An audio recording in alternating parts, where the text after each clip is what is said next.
Welcome to this explainer, where we are going to unravel a massive, high-stakes global mystery. And that mystery is, why does extreme poverty stubbornly persist, despite our absolute best efforts to eradicate it? Over the last 50 years, economists embarked on this huge journey. Think of it kind of like the ancient search for the Holy Grail. But instead of magic, they were looking for a definitive formula to completely transform the world's poorest nations. Using some really groundbreaking insights from William Easterly's research, we're going to dig into exactly where we went wrong and how we might finally get it right. Okay, let's just ground ourselves for a second before we get into the data and start with the stark, visceral reality of the disease we are actually trying to cure here: absolute poverty. Because this isn't just about abstract numbers on a spreadsheet, right? It's about human suffering. Listen to this devastating quote from a 10-year-old child in Gabon. Poverty at this level is about genuine, constant fear. It's about starvation, and it's the daily reality for the majority of the world's population, who are forced to live on less than $2 a day. We absolutely have to keep this human element front and center as we look at the economics. All right, Section 1, the elusive quest. So for a solid 50 years, economists basically acted like doctors looking for a magical cure for this devastating disease, and the stakes literally could not be higher. Seeing the extreme suffering of the poor right alongside the incredible comforts of the rich in the aftermath of World War II, they desperately wanted to bridge that gap. They thought they had found the elixir so many times, foreign aid, population control, education initiatives.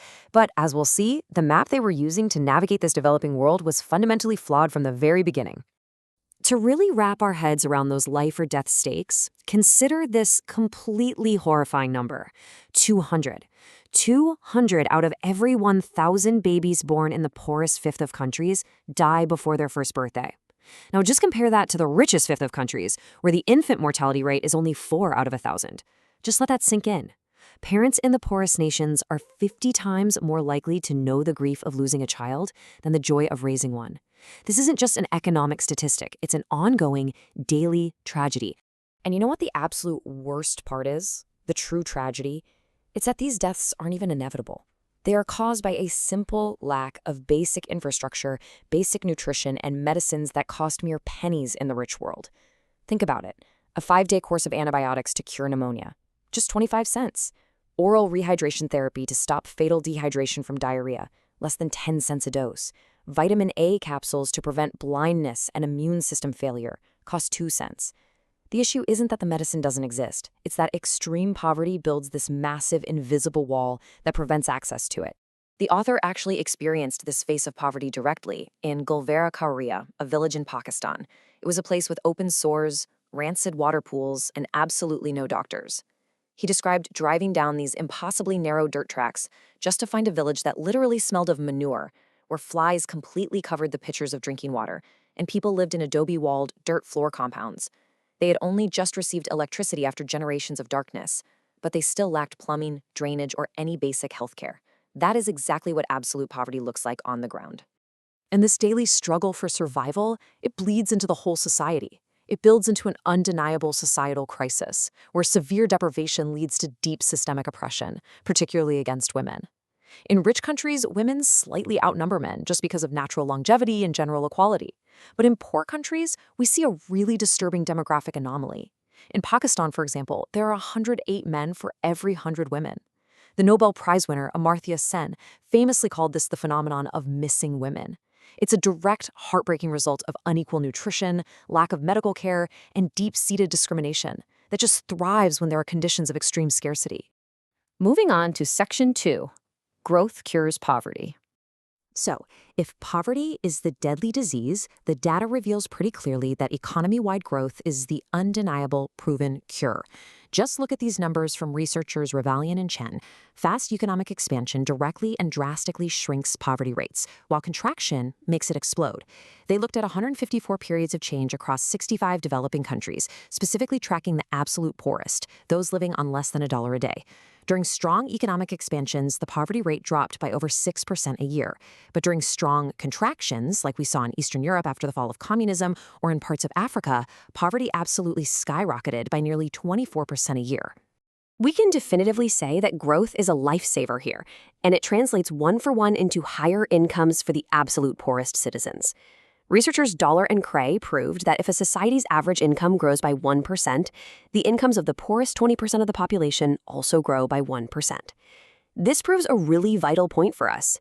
You don't necessarily need to focus solely on redistributing the pie to help the poor. Just growing the entire pie lifts everyone out of the margins of survival. Section 3. Panaceas that failed.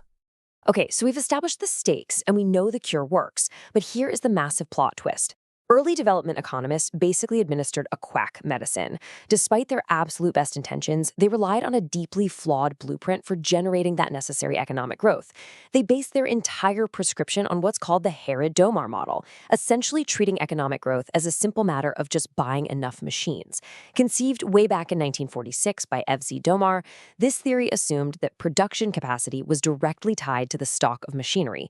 Remember, this thinking was heavily influenced by the industrialization of the Soviet Union.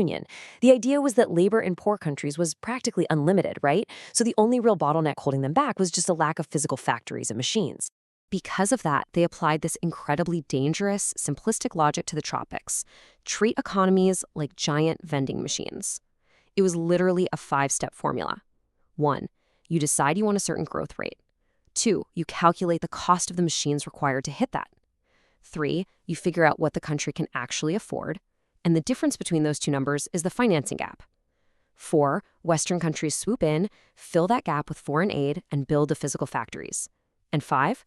Boom, you expect instant proportional economic growth. Now get this. The dark irony here is absolutely staggering. The model's own creator admitted it was totally useless for long-term growth, yet economists blindly used it for the next 40 years. F.C. Domar actually disavowed his own theory in 1957. He originally wrote it just to explain short-term business cycles and unemployments in America right after the Great Depression.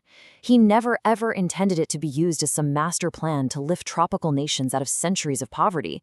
But the global development community had already grabbed hold of it, and they weren't letting go. Which brings us to Section 4, the Herod-Domar mistake in Ghana. To really see the catastrophic human toll of this flawed map, we only need to look at Ghana. Here was a country that did absolutely everything the economists told them to do. In 1957, Ghana was the very first sub-Saharan African nation to gain independence.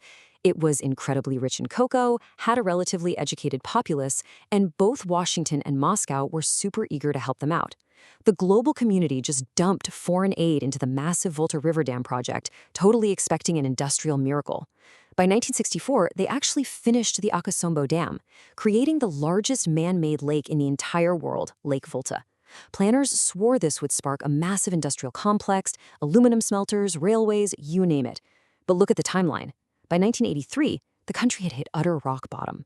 Despite having the exact physical investment the model demanded, the country faced stagnant growth, violent coups, and a tragic famine that left the people poorer than they were before.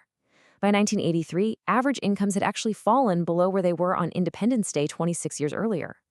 A drought rendered the dam almost completely useless for a whole year. There were no new railways or alumina refineries. Even worse, the artificial lake spread waterborne diseases like river blindness and hookworm. Malnutrition was rampant, accounting for half of all child deaths.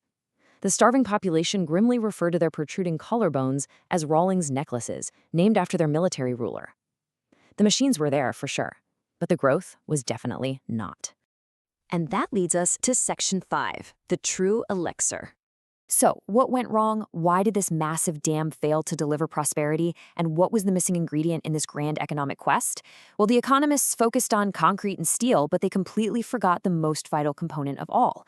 The fatal flaw of the Herod-Domar model was that it ignored a fundamental, absolute bedrock principle of economics.